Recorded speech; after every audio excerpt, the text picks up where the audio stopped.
አርሜኒያ ኢትዮጵያን ጨምሮ ለ113 ሀገራት ዜጎችና የነዚህ ሀገራት መኖሪያ ፍቃድ ላላቸው ለአጭር ጊዜ ቆይታ ያለ ቪዛ እንዲገቡ ፈቀደች። ሰላም እንዴት አላችሁ? ዳጊ ነኝ ከዳግላስ ትራቨል። በዚህ ቪዲዮ ወደ አርሜኒያ ያለ ቪዛ ለመጓዝ ምን የተለየ ቅድመ ሁኔታ ያስፈልጋል? የትኞቹ ሀገራት ዜጎች ይህንን እድል መጠቀም ይችላሉ? ግለሰቦቹ ወደ አርሜኒያ ከተጓዙ በኋላ ለምን ያህል ጊዜ ያለ ቪዛ መቆየት ይችላሉ? የሚሉትን ጉዳዮች በዝርዝር እናያለን። ሐሳቡን ከወደዳችሁት ቪዲዮ ላይክ ማድረግና ይጠቅማችኋል ብላችሁ ለምታስቧቸው ወዳጆቻችሁ ማጋራት እንዳይረሳ። እንደተለመደው እስከ ቪዲዮ ፍጻሜ አብራችሁን ቆዩ ግብዣችን ነው።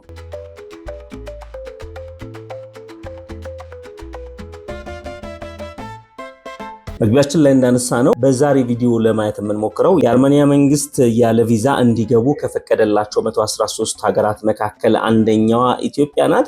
በዚህ መሰረት የኢትዮጵያ ፓስፖርት የያዘ ግለሰብ እስከ መጪው ጁላይ 1 ድረስ ያለ ቪዛ ወደ አርሜኒያ መጓዝ ይችላል። ከዚህ በተጨማሪ ግን አሁን ያሉት ሌላ ሀገር ሆኖ ያሉበት ሀገር ሬዚደንት ፐርሚት ከነዚህ 113 ሀገራት ዜጎች በተጨማሪ አሁን ያላችሁበት ወይም የምትኖሩበት ሀገር አሁን ከምናነሳቸው ሀገራት መካከል ከሆነ አሁንም ቪዛ ሳትጠየቁ ወደ አርሜኒያ መሄድ ትችላላችሁ። የመጀመሪያዎቹ የዩናይትድ ስቴትስ ኦፍ አሜሪካ ነዋሪ ከሆናችሁ ወይም ከአውሮፓ አባል ሀገራት ውስጥ በአንደኛው ሀገር ላይ የኖራችሁ ከሆነ አውሮፓ ውስጥ የሸንገን አባል ሀገራት ከሚባሉት መካከል የአንዳቸው የመኖሪያ ፍቃድ ካላችሁ፣ ከነዚህ ውጪም በዩናይትድ አረብ ኤሚሬትስ፣ በባህሬን፣ በካታር፣ በሳውዲ አረቢያ፣ በኩዌት ወይም በኦማን እየኖራችሁ ከሆነና የነዚህ ሀገራት መኖሪያ ፍቃድ ካላችሁም ወደ አርሜኒያ ያለ ቪዛ መጓዝ ትችላላችሁ።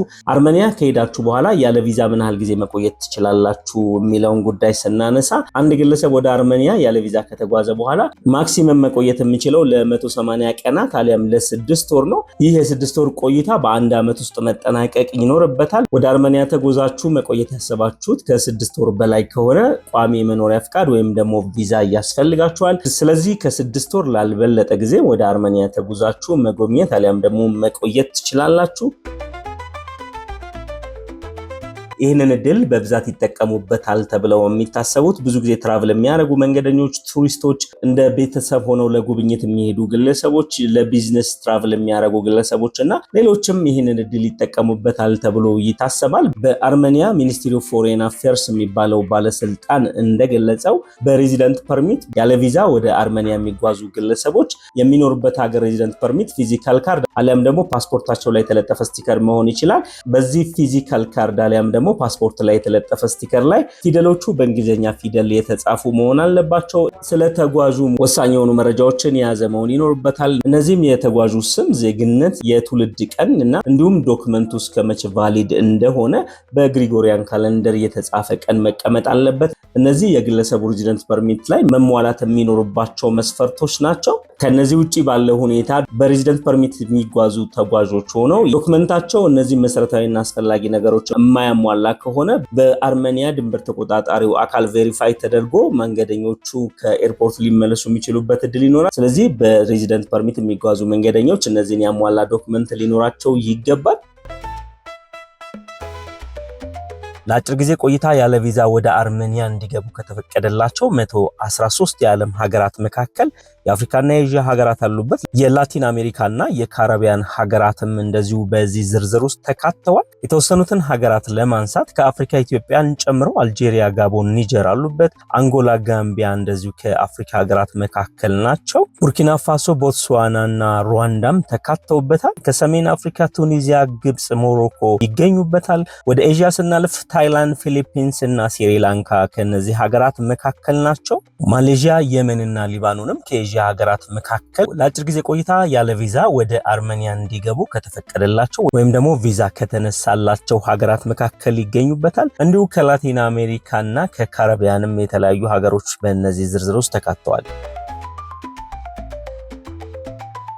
እንግዲህ የአርሜኒያ መንግስት ይህንን የቪዛ ጥየቃ ለቢዝነስ ለጉብኝትና ለአጭር ጊዜ ቆይታ ወደ አርሜኒያ መጓዝ የሚፈልጉ ግለሰቦች ቪዛ ሳይጠየቁ ጊዜ ሳያባክኑ ግለሰቦቹ መሄድ በፈለጉበት ጊዜ ሌሎች ቅድመ ሁኔታዎችን ብቻ በማሟላት ወደ አርሜኒያ መጓዝ እንዲችሉና አርሜኒያ ትልቅ የቱሪስት መዳረሻ እንድትሆን በትጋት እየሰሩ ይገኛሉ።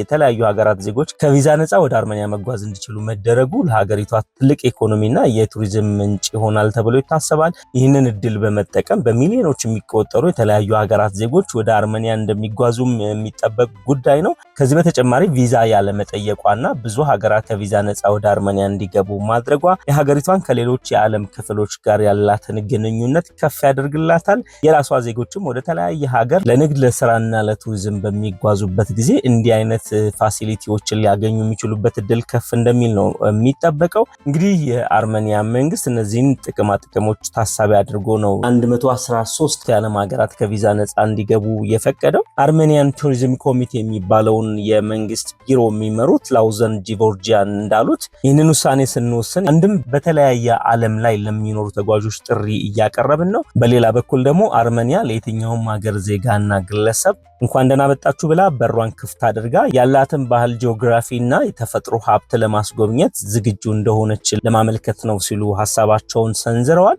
እንደሚታወቀው ሀገሪቷ በኢኮኖሚ ልታገኝ ካሰበችው ገቢ ባሻገር በዓለም አቀፍ ደረጃ ያላትን ባህል፣ ቅርስ፣ የተፈጥሮ ሀብትና ታሪክ ለዓለም ለማካፈል ታሳቢ እንደተደረገ ነው እየተነገረ የሚገኘው። ወደ አርሜኒያ ከሚያስገባው የአጭር ጊዜ ቪዛ መነሳት ባሻገር ሌሎችም የኢቪዛ ወይም በቀላሉ ኤሌክትሮኒክ ቪዛ እንዲያገኙ ያመቻቸችላቸው ብዙ ሀገራት አሉ።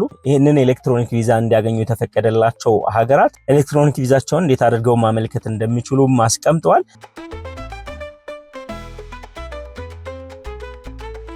አርሜኒያ ለቪዛ ጉዳይ የምትጠቀምበት ኦፊሻል ሳይት evisa.mfa.am የሚል ሳይት ነው። በኤሌክትሮኒክ ቪዛ ብቻ ወደ አርሜኒያ መጓዝ የሚችሉ ሰዎች በዚህ ፕላትፎርም ተጠቅመው ቪዛቸውን ማመልከት እንደሚችሉ ነው የተገለጸው። አመልካቾች ይህንን የ21 ቀን ቪዛ ለማግኘት 8 የአሜሪካን ዶላር ብቻ መክፈል ይጠበቅባቸዋል። ይህንን ክፍያ የሚፈጽሙት ኦንላይን ወይም በካርድ አማካኝነት ነው የሚሆነው። ሌላኛው የአርሜኒያ አጭር ጊዜ ኤሌክትሮኒክ ቪዛ የ120 ቀን የሚባል የቪዛ አይነት ነው። ይህም ማለት ኦልሞስት ወደ 4 ወር የሚያቆያቸው ቪዛ ሲሆን ይህንን ቪዛ ለማግኘት ደግሞ 38 የአሜሪካን ዶላር መክፈል ይጠበቅባቸዋል። ኢትዮጵያንም ጨምሮ እስካሁን ከምናውቃቸው የዓለም ሀገራት በጣም ርካሹ ቪዛ ይመስለኛል። እስካለ መረጃ በዚህ ልክ ዝቅተኛ ቪዛ ክፍያ የሚጠይቅ ሀገር የለም። ስለዚህ ለ21 ቀን የጉብኝት ቪዛ 8 የአሜሪካን ዶላር፣ ለ120 ቀን ደግሞ 38 የአሜሪካን ዶላር ብቻ ነው የምታስከፍለው። ይሄ ኤሌክትሮኒክ ቪዛ ሁሉም ነገር የሚጠናቀቀው በኦንላይን አፕሊኬሽን ብቻ ነው። አመልካቾች ኤሌክትሮኒክ ቪዛቸውን ለማግኘት መጠበቅ የሚኖርባቸው ለ3 የስራ ቀናት ብቻ ነው። የአርሜኒያ ኤሌክትሮኒክ ቪዛ ማግኘት ያለባቸው አመልካቾች በዚህ መንገድ ቪዛቸውን ማግኘት ይችላሉ።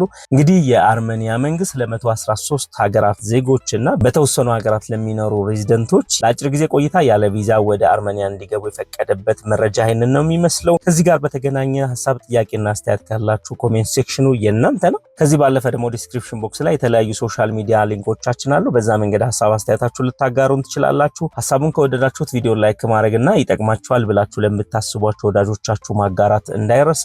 ወደፊትም ከቪዛና ከኢሚግሬሽን ከኤርላይንስና ከአቪዬሽን ኢንዱስትሪ ጋር የተገናኙ ጉዳዮች ወደ እናንተ እንዲደርሱ ሰብስክራይብ የምትለዋን በተን ተጭናችሁ እንድትወዳጁን በአክብሮት እንጠይቃችኋለን። ፕሮግራማችን ለማታውቁና ለዚህ ቻናል እንግዳ ከሆናችሁ አሁን የምትገኙት ዳጊ ትራቨል ቲፕስ ላይ ነው። ተመሳሳይ ይዘት ያላቸው መረጃዎችን እያነሳን ዘወትር ማክሰኞ ምሽት 12 ሰዓት እና ዘወትር አርብ ምሽት በተመሳሳይ ሰዓት ወደ እናንተ እንደርሳለን። ከዚህ በተጨማሪ ሀገር ውስጥና ኢንተርናሽናል የበረራ ትኬት ታስፈልጓችሁ ከሆነ በራችን ክፍት ነው። አብራችሁን ስለቆያችሁ ቪዲዮ ላይክ እና ሼር ስላደረጋችሁ እንዲሁም የዚህ ቻናል ቤተሰብ ስለሆናችሁ ከልብ አመሰግናለሁ። መልካም ጊዜ።